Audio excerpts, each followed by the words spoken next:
Whether you're training a puppy or an adult dog, if you're struggling with nuisance behaviors or trying to get your dog to listen reliably, in today's video, I'm going to teach you a 5-letter acronym that you can apply to all of your dog training skills that are really going to start to turn things around.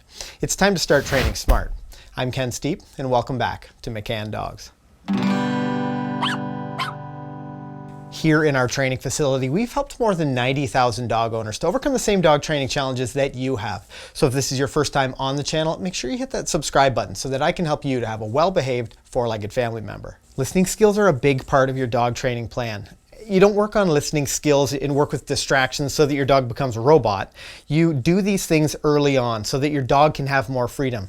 You want to put extra effort in early so that they can go more places with you, so that they can do more things with you. But their safety and their attitude needs to be the two things you focus on the most throughout your training.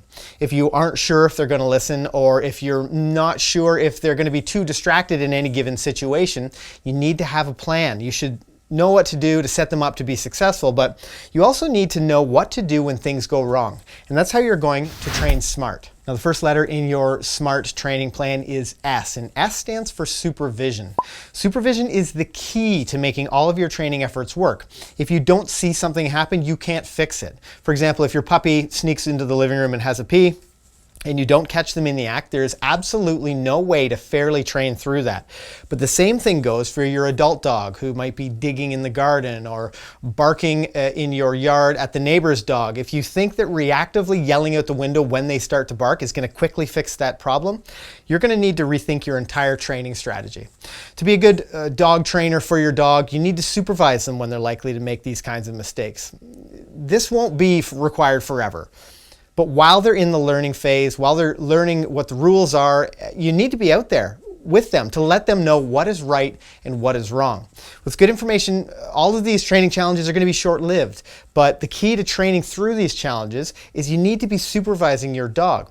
Your dog's learning all the time, so if you aren't there to make sure they're getting good information during this learning process, you're really taking your chances on what they feel is the right thing to do. Next up is M for management, and management is what happens when your dog is learning. So using management tools like a crate or a house line or a leash or a long line is going to allow you to avoid a lot of problems before they even start. So in your home, you might be using a house line for better management with your puppy, but management also includes things like long lines for outside. Having a leash dragging behind your dog or in your hand is going to really help you to affect change if they don't listen to the response to name or their recall.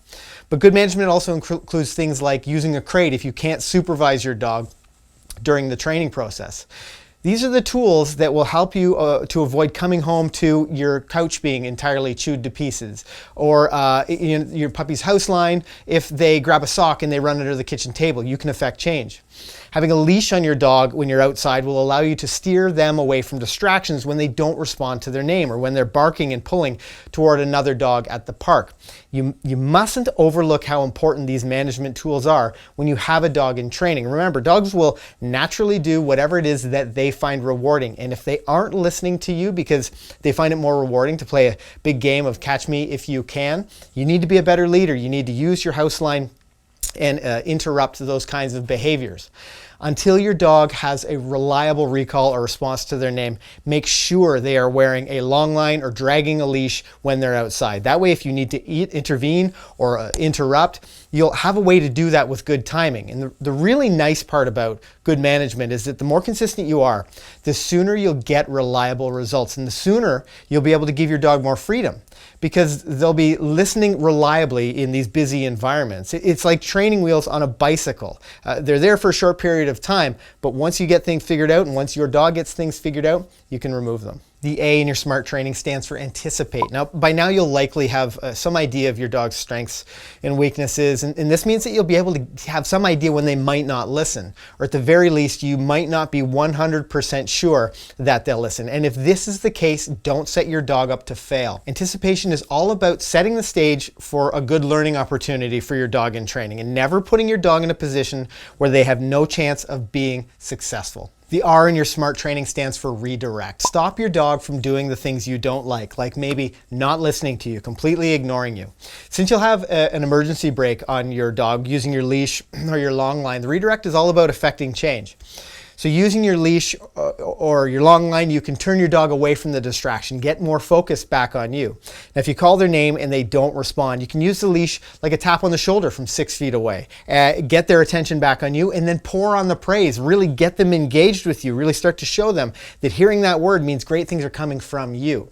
But the worst thing you can do when you're trying to teach your dog to listen is repeat your command over and over without ever affecting any kind of change. Not only does the word, and in this case it would be their name, start to mean less, but they'll also start to feel like there's a lot more value sniffing that smelly piece of grass than in paying attention to you, than responding to that word. Remember, dogs are going to do what's rewarding, so don't let a smelly patch of grass, a blowing leaf, or a dog in the distance be more rewarding to them than you are. The T in our SMART training stands for train. It's teaching your dog to live in the world. Training is about building communication skills, especially when it comes to listening. It's the final piece of the puzzle you're going to take some time to teach them the lessons that are going to keep your dog safe and give them more freedom. If you go out planning to work on something and it completely falls apart, you've just identified a training opportunity, but it's not a throw your hands up in the air situation and say, well, I guess this isn't going to work, or they don't want to do this. You know, if you go for a walk at the park and your dog's completely overwhelmed by kids and is playing a soccer game or some dogs off in the distance, take a moment and work on those things. But remember, to work on any skill, any challenge your dog has, you need to remember the 3 Ds. And the 3 Ds are distance, distraction, and duration. Increase one of these things at a time as you challenge your dog with their training to work on those listening skills.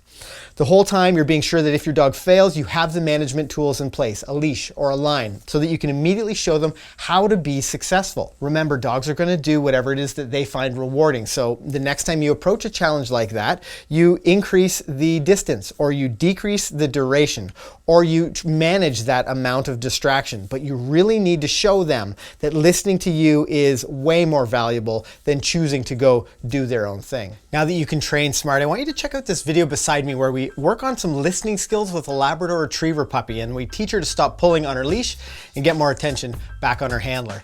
Now, we do live training discussions twice a month, so make sure you hit that notification bell so that you don't miss out on the opportunity to ask us your training question. On that note, I'm Ken.